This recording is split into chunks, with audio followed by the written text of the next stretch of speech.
Bismillahirrahmanirrahim. Assalamualaikum warahmatullahi wabarakatuh.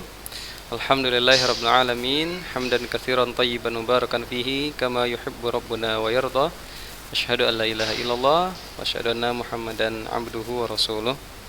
Alhamdulillah, santri kelas 12 ya, kelas 12 SMA Islam Ulunuha. Alhamdulillah hari ini kita bisa lanjutkan kembali pelajaran kita untuk pelajaran fisika. Nah, alhamdulillah. Di sini ya, sebelumnya kemarin kita sudah banyak memasuki bab-bab yang baru, pelajaran yang baru ya. Nah, namun sepertinya ya belum bisa mungkin penjelasan Ustadz yang masih kurang ya, sehingga belum bisa dipahami dengan sempurna ya. Nah, ya mungkin karena keterbatasan Ustadz juga yang dalam penyampaiannya ini ya. Nah, mempunyai banyak kekurangan. Baik, nah di sini Ustadz akan coba untuk merincikan kembali ya, agar kita bisa lebih menguasai konsep ya dari kelistrikan dan kemagnetan. Nah, baik. Sebelumnya ya, pertama sekali Ustadz ingatkan kembali bahwasannya antara listrik dengan magnet ini memiliki hubungan yang sangat kuat. Nah, seperti bisa kita ibaratkan seperti api dan asap ya. Nah, ya di sana kalau misalnya ada asap biasanya ada api seperti itu ya. Nah, dan sebaliknya. Nah, begitu juga dia dengan listrik dan magnet ya, listrik dan magnet. Nah, pada bab yang sebelumnya ya, kemarin kalau tidak salah ya, pertemuan pertama kita pelajari tentang elektrostatika ya, listrik yang bukan dinamis ya, bukan listrik yang dinamis, tapi listrik yang pada permukaan ya. Nah, kemudian yang kedua kita masuk kemarin ke induksi magnet ya, induksi magnet. Nah, kemudian yang sekarang kita masuk ke induksi elektromagnetik ya. Nah, baik, Ustadz mau ingatkan kembali bahwasannya untuk pelajaran tentang induksi magnet ya, induksi magnet itu adalah kita membuat sesuatu yang bukan magnet menjadi magnet ya, sehingga dia bisa menarik apa yang ada di sekitarnya ya. Nah, jadi itu inti dari pelajaran induksi magnet ya. Nah, jadi ada suatu kawat ya, dialiri arus listrik ya, dialiri arus listrik, kemudian dia bisa menarik benda-benda logam di sekitarnya. Nah, ini adalah dari induksi magnet ya, induksi memberi pengaruh magnet ya pada sesuatu yang bukan magnet ya, hanya logam biasa dialiri arus, dia bisa menarik benda di sekitarnya. Tapi kemudian kebalikannya ya, pada pelajaran tentang induksi elektromagnetik ya, induksi elektromagnetik. Nah, pada pelajaran induksi elektromagnetik ini ya, mungkin kemarin saya terlalu terburu-buru ya. Nah, ingin cepat selesai materinya ya, padahal waktu kita, penyampaian kita hanya 30 menit ya. Nah, tidak mungkin selesai dalam 30 menit ya. Nah, jadi ya kita coba untuk pelan-pelan saja, walaupun materi kita tidak tercapai mungkin, tapi mudah-mudahan bisa dipahami ya. Nah, bisa dipahami materinya. Nah, kemudian ya untuk induksi elektromagnet ya, untuk induksi elektromagnet itu kebalikannya dari yang tadi, dari induksi magnet ya. Kalau induksi magnet tadi kita jadikan sesuatu yang bukan magnet menjadi magnet. Nah, sekarang ya kita menjadikan sesuatu yang tadinya tidak ada listriknya ya, menggunakan magnet ya. Dengan menggunakan magnet, misalnya ini magnet ya, dengan menggunakan magnet ya, kita membuat misalnya ini benda yang ingin jadikan listrik ya, dengan memberikan magnet ya, kita menjadikan ini ada listriknya ya, ini ada listriknya. Nah, seperti itu ya. Nah, caranya dengan cara bagaimana? Kemana sudah kita jelaskan ya.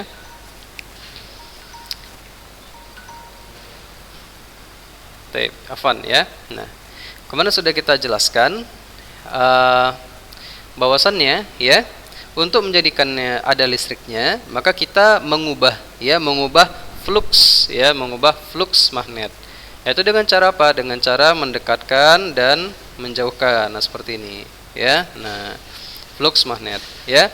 Magnet ini ya, dia membawa ada ada garis-garis bayangan ya. Nah, kalau kita misalkan garis-garis bayangan flux ya, garis-garis ya di sekitarnya ini ya, ada zonanya, ada area yang dipengaruhinya ya. Nah, ketika kita mendekatkan ya, maka pengaruhnya semakin kuat ini ya, pengaruhnya semakin kuat. Kita jauhkan semakin lemah. Nah, ya perubahan flux ini ya, ini dia menghasilkan arus listrik di sini. Nah, ya seperti itu. Dengan catatan harus ada lilitannya ya, harus ada lilitannya pada kawat atau besi ya yang ingin dijadikan atau ingin dialiri listrik. Ya, itu dia intinya ya. Jadi inti pelajaran kita adalah listrik dan magnet ya. Ya, yang yang bab sebelumnya ya, nah adalah induksi magnet ya. Bab sekarang induksi elektromagnet. Nah, seperti itu. Mudah-mudahan bisa dipahami ya sampai sini. Baik. Nah, jadi itulah pelajaran kita intinya ya. Nah, sekarang kita masuk ke perincian tentang elektromagnet ya, induksi elektromagnet. Nah, apa itu induksi ya? Induksi kemarin sudah kita jelaskan bahwa induksi itu memberikan pengaruh ya, memberikan pengaruh ya. Pengaruh apa? Terserah kita mau buat dia pengaruh listrik atau pengaruh magnet ya. Nah, seperti itu.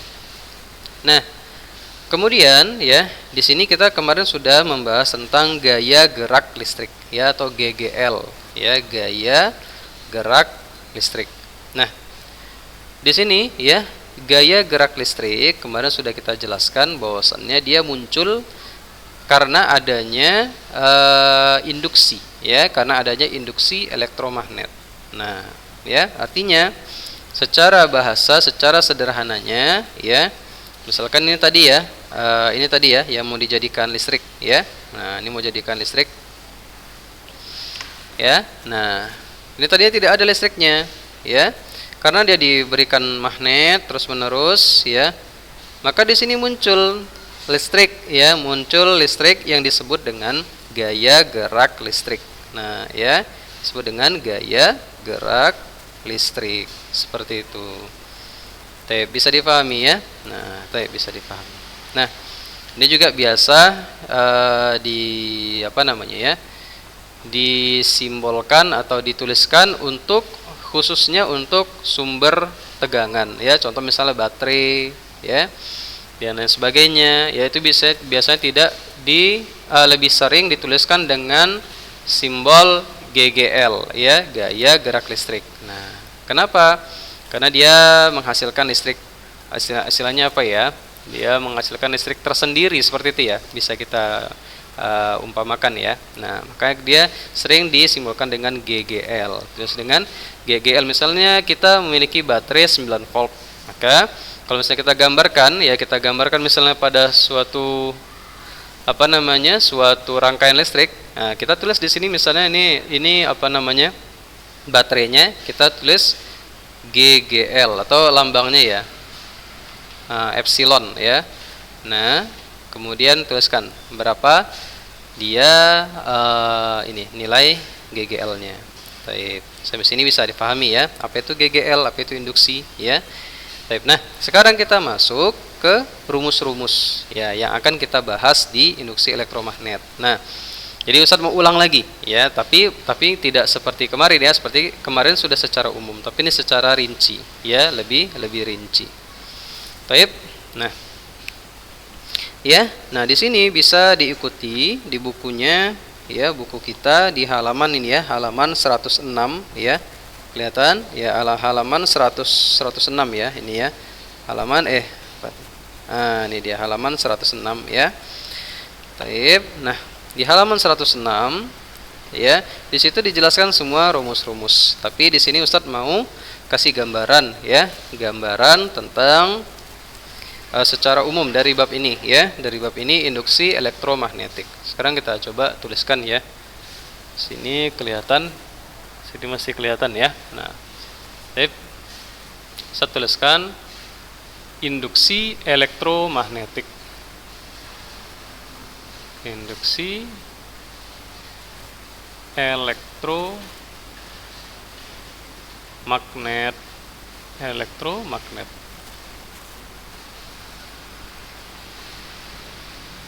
Baik. Nah, yang pertama yang perlu kita perhatikan adalah bahwasannya ini sangat dipengaruhi oleh flux ya, atau daerah-daerah yang dipengaruhi magnet ya. Nah, misalkan di sini ada besi ya, besi. Ini ada besi di sini dililit ya. Nah, harus ada lilitan, ada kumparannya. Ya. Nah, di sini ada ada gaya gerak listriknya. Ya, ada gaya gerak listriknya. Yang mana ya nilainya itu sebanding dengan minus N atau jumlah lilitan ya, jumlah lilitan dibanding dengan dikali dengan D psi ya. Psi ini adalah flux ya, flux magnet pada waktu tertentu. Nah, kenapa kita penting untuk kita buat ini? Karena diferensial di sini menunjukkan adanya perubahan ya, perubahan. Nah, perlu kita letakkan tanda diferensial di sini, D ya, D diferensial. Sehingga nanti untuk rumus-rumusnya juga harus kita turunkan ya, harus kita turunkan. Taib. Nah, ini adalah rumus umum ya. Ini rumus umum. Ya, Ustaz jelaskan pelan-pelan saja ya. Nah, kalau hari ini tidak ada tugas mungkin tidak apa-apa ya, agar yang penting materinya tersampaikan ya. Jadi kalau nanti daripada kita biasanya Ustaz mengejar-ngejar gitu ya. Nah, ya mungkin udah mengejar-ngejar juga penyampaiannya kurang gitu ya, kurang maksimal. Jadi nggak apa-apa, kita pelan-pelan saja ya. Nah, pelan-pelan aja. Nah, sekarang di sini ya epsilon sama dengan ya minus N dikali d psi per dt ya. Nah, psinya adalah flux magnet ya, rumusnya BA cos theta ya. BA cos theta bisa dilihat di halaman 106 ya. Ini adalah rumus umum ya. Nah, sekarang dari sini kita bisa ambil rumus pertama ya. Dari sini kita bisa ambil rumus pertama adalah rumus psi atau flux ya, flux magnet M ya, psi M, flux magnet ya. Nanti ada flux cahaya ya. Nah, banyak ya, flux cahaya, flux magnet. Nah, di sini kita membahas tentang flux magnet ya, flux magnet. Kelihatan ya. Nah, psi M, flux magnet. Nah, flux magnet di sini ya, rumusnya harus kita ingat bahwasannya BA cos theta ya, BA cos theta ini rumusnya ya. Nah, kalau nanti pada kenyataannya kita hilangkan cosnya ya, itu dikarenakan kita misalkan ya, selalu dalam fisika itu selalu ada permisalan ya. Nah, karena fisika ya, kita bisa katakan bahwasannya sebagiannya teori, sebagiannya adalah hasil eksperimen ya. Jadi bukan semuanya hasil eksperimen ya. Jadi ada banyak ya, dalam fisika ada banyak yang disebut dengan teori ya, rumus teori ini ya, hanya sekedar teori. Jika misalnya ya diumpamakan nilainya sekian, nah maka sekian. Nah, seperti itu ya. Nah, selalu ada seperti itu ya. Baik. Nah, jadi kalau misalkan nanti ini cosnya kita anggap dia cosnya sudutnya 0 ya, artinya dia sudutnya 0, artinya dia tidak seperti ini ya. Kalau sudut 0 itu kan seperti ini. Ini medianya ya, ini alasnya misalnya ya. Ini alasnya. Nah, kalau seperti ini datang fluxnya, maka ini sudutnya berapa? 90 derajat ya. Nah, kalau seperti ini datangnya berarti dia berapa? 45 derajat ya. Kalau seperti ini datangnya ya, dari sini ke sini berarti 0 derajat. Nah, kita misalkanlah seperti itu ya. Nah, kalau seandainya kita misalkan seperti itu, atau memang diketahui di soal bahwasannya sudutnya 0 derajat, berarti bisa kita hilangkan. Nah, tapi pada asalnya bukan kita hilangkan ya, tapi kita masukkan juga ya, cos 0. Cos 0 berapa? 1 ya. Jadi tidak perlu dituliskan lagi ya. Nah, cos 0 1, tidak perlu dituliskan lagi. Baik. Nah, sekarang ya ini sudah ya. Jadi kita berjalan pada pembahasan ini berdasarkan dua rumus ini. Ya, berdasarkan dua rumus ini. Ya, di mana nanti theta juga bisa kita turunkan lagi ya. Theta ini untuk pengetahuan kita ya, omega T ya. Theta itu omega T. Nah, ini perlu diingat juga. Ya, theta omega T. Itu bisa dilihat di halaman 109 ya, atau pelajaran tentang pelajaran tentang gelombang ya. Nah, tentang gelombang. Nah, sampai sini mudah-mudahan bisa dipahami ya. Nah, sekarang ya, dari sini nanti kita mau cari ya rumus-rumus ya. Kita mau cari rumus-rumus yang akan kita bahas mengenai flux ya, mengenai flux magnet yang berubah-ubah ya. Flux magnet yang berubah-ubah terhadap apa? Nah, di sini ada tiga keadaan yang dibahas di buku ini ya. Ada tiga keadaan. Yang pertama ya, perubahan ya flux magnet. Buat di sini ya, flux magnet yang berubah ya, flux magnet yang berubah ya, berubah terhadap apa? Ya, terhadap yang pertama. Yang pertama terhadap itu ada cahaya ya. Sini aja. Yang pertama ya, terhadap kemarin luas ya, luas yang dikenai ya, yang dikenai flux tersebut ya, luas.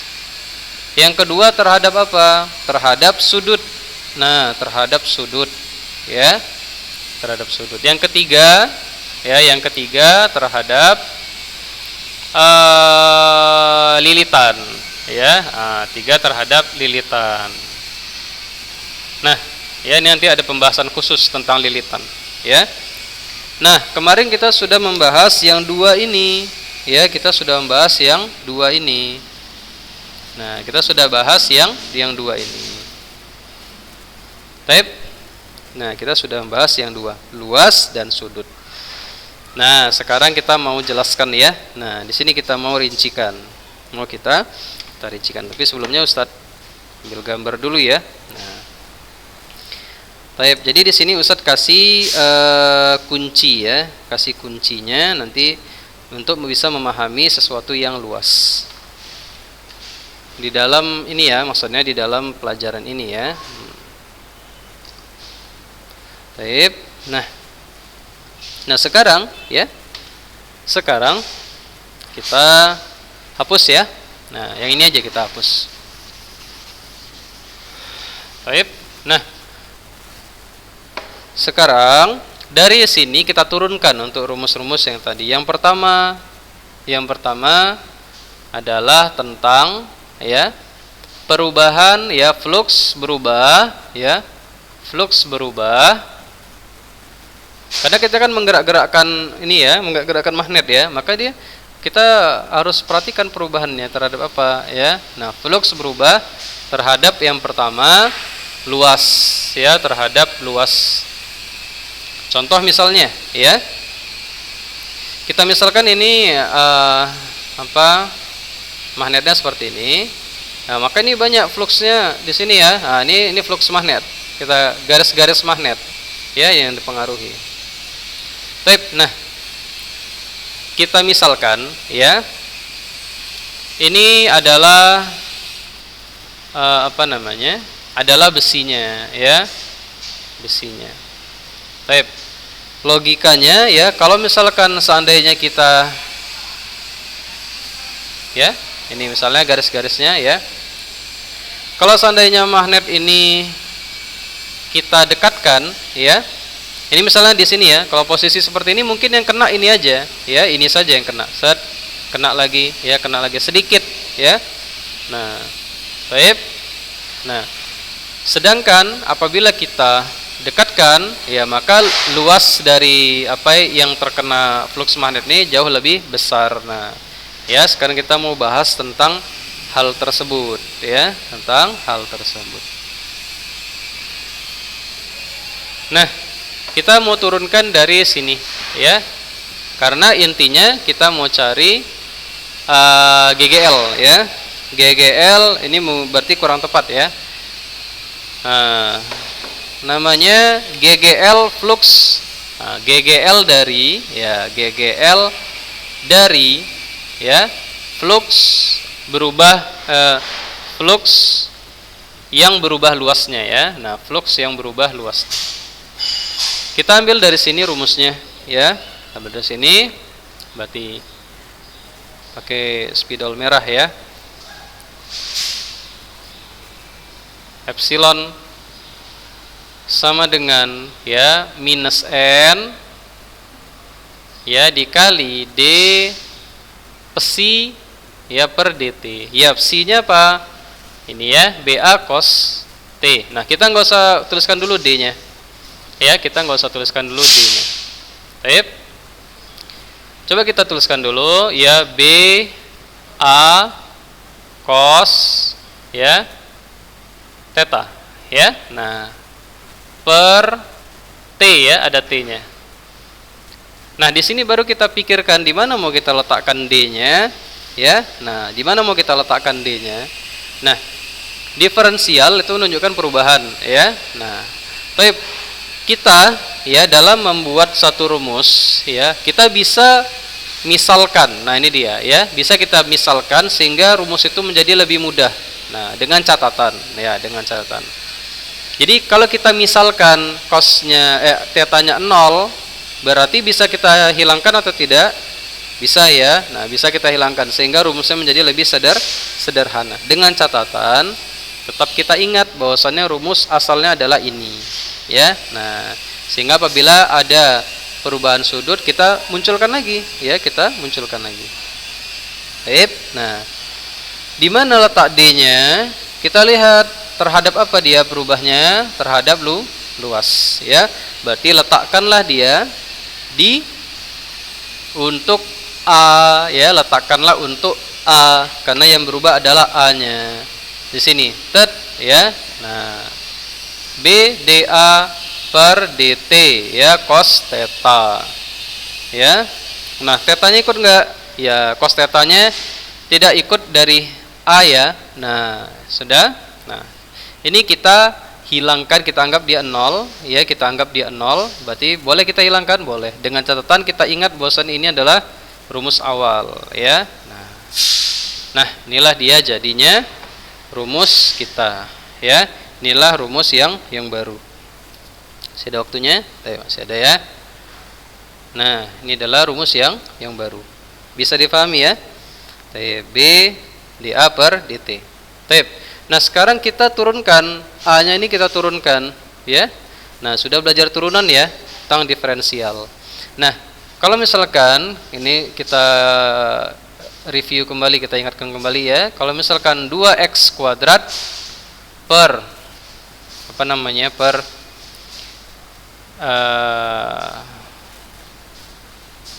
2x kuadrat. Gimana jelasinnya, ya? Taib. Ya, ini, ya. Sudah dx kuadrat, ya. Nah, dx kuadrat itu bisa kita turunkan menjadi 2x, ya. Nah, dan dx bisa kita turunkan menjadi apa? X, ya. Nah, ini pelajaran menjadi 1, ya. Nah, ini pelajaran turunan, ya. Pelajaran turunan. Nah, sekarang begitu juga sebaliknya, ya. Kalau misalkan di sini, ya, dA per dt, kita ketahui bahwasannya luas itu satuannya meter kuadrat, ya, meter kuadrat. Berarti ada 2 buah panjang yang dikalikan. Berarti kita bisa apakah itu sisi kali sisi, ya, apakah itu lebar kali lebar, panjang kali panjang, atau panjang kali lebar, dua-duanya semuanya menunjukkan akan menghasilkan satuan meter pangkat 2, ya, meter pangkat 2. Nah, coba kita ganti A-nya ini menjadi L, ya. Nah, minus N B, ya, kemudian D, ya, L kuadrat, ya, per dt. Baik. Nah, sekarang boleh kita turunkan ini, boleh ya, kita turunkan, ya. Berarti dia menjadi apa? Kita turunkan 1, ya, kita turunkan 1. Afwan, tadi L ya, bukan ini ya, X tadi ya, X. Nah, berarti menjadi apa? Menjadi epsilon sama dengan minus N dikali B dikali L, ya. Nah, DL ini sudah diturunkan 1 ya, per dt. Nah, sekarang perhatikan ini ya, L dengan T, ya. Nah, L dengan T, ya, itu merupakan apa? Rumus dari apa? Ya, ini merupakan rumus dari kecepatan, ya, kecepatan, yaitu S per T, space per time, ya, space per time, jarak dibagi waktu. Seperti juga ini, long per time, sama ya, space long, nah, sama ya. Maka bisa kita hasilkan rumus yang baru, yaitu menjadi, ya, sama dengan minus N B L V, ya. Nah, ini adalah rumus yang baru, di mana V adalah kecepatan, ya, kecepatan dari gerakan, ya. Nah, cepat dari gerakan, ya. Nah, ini bisa dilihat di bukunya halaman 107, ya, 107. Nah, di sini dimisalkan di buku itu adalah N-nya dimisalkan 1. Nah, dia misalkan lagi. Kalau kita misalkan lilitannya hanya 1, maka seperti yang di buku, bisa kita ganti jadi epsilon sama dengan BLV, ya, seperti itu ya. Nah, sampai sini bisa difahami ya, rincian dari rumusnya. Sehingga kalau kita masukkan, ini adalah untuk mencari GGL, ya, GGL pada perubahan luas, ya, pada perubahan luas. Di sini bisa ya. Nah, setelah ini kita akan coba, tapi waktunya tinggal 2 menit ya, 2 menit.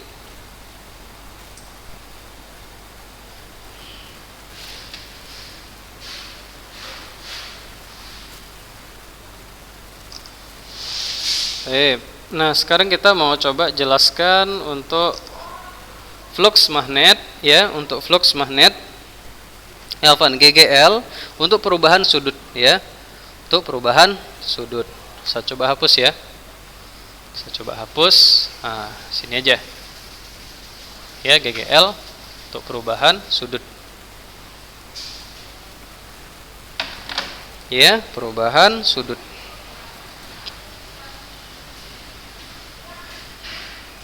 GGL ya. Yang kedua, GGL untuk flux yang berubah sudut, ya. Nah, dari sini juga bisa kita ambil, kita turunkan ya, langsung saja ya, karena waktunya sudah terbatas ya. Kita langsung saja turunkan ya.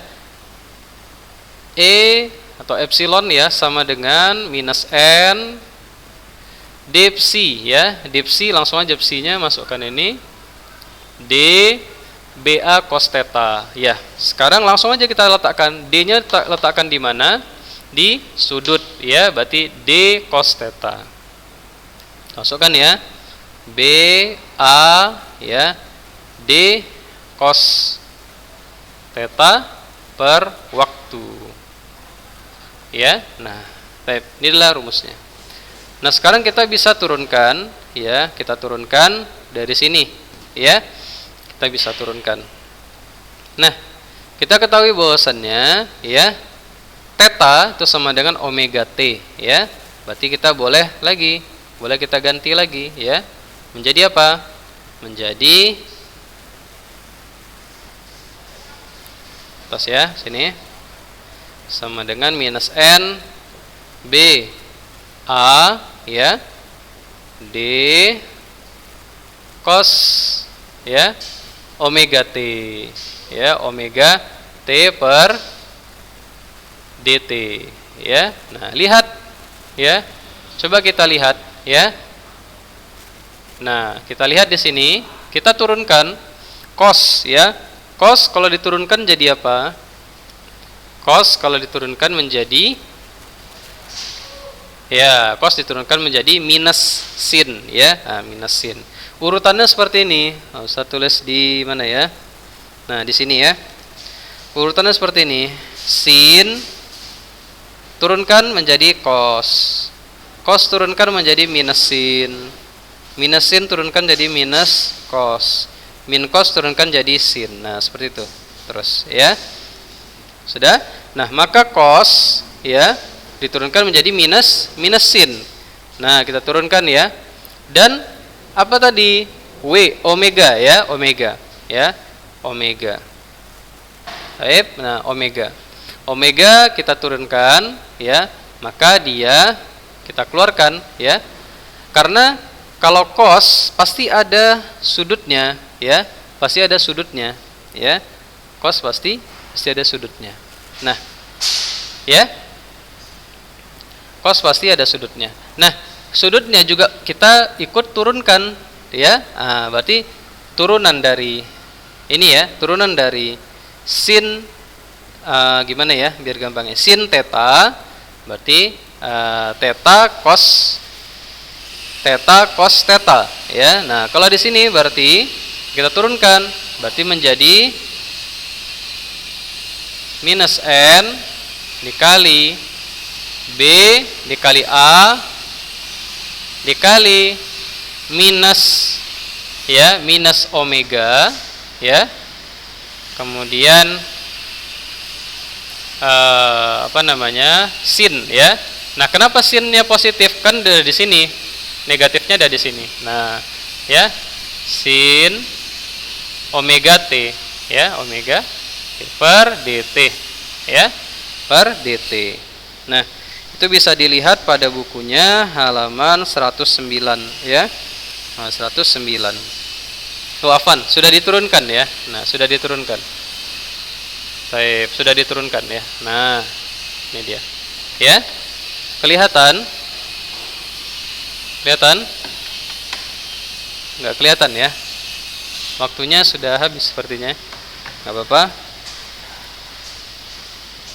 Omega sama omega epsilon sama dengan n b a turunkan tadi ya, dikali minus omega ya, sin omega T. Ya, tadi sudah diturunkan terhadap waktu ya. Waktunya sudah diturunkan tadi ya. Ya, baik. Jadi ini pelajaran diferensial ya. T-nya sudah, T-nya kan pangkat 1 ya. Nah, diturunkan menjadi 1 kurang 1.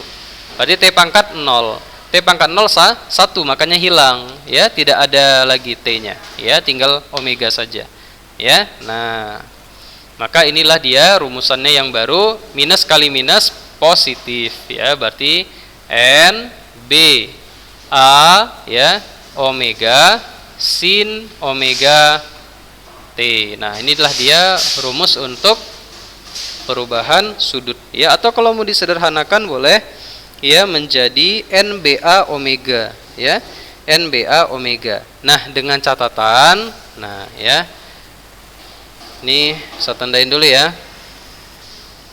Ini dia rumus kita ya. Nah, atau kalau mau disederhanakan boleh dengan catatan sin omega T dianggap 1 ya.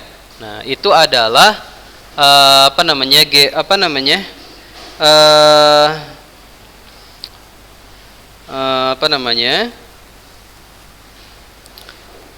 sin omega T dianggap 1 di sini ya, di buku di sini ya, dianggap 1. di situ akan menunjukkan ya apabila ini sama dengan 1 ya. Ini Ustaz juga kurang paham yang ini ya. Nah, sin omega t apabila dia dianggap 1, nah dianggap 1, itu akan menunjukkan bahwasannya ya nilai GGL yang paling maksimum ya. Jadi kalau misalnya mau kita sederhanakan lagi maksimum ya. Afwan. Ini yang maksimum ini ya. Nah, ini yang maksimum. Kita tuliskan dulu.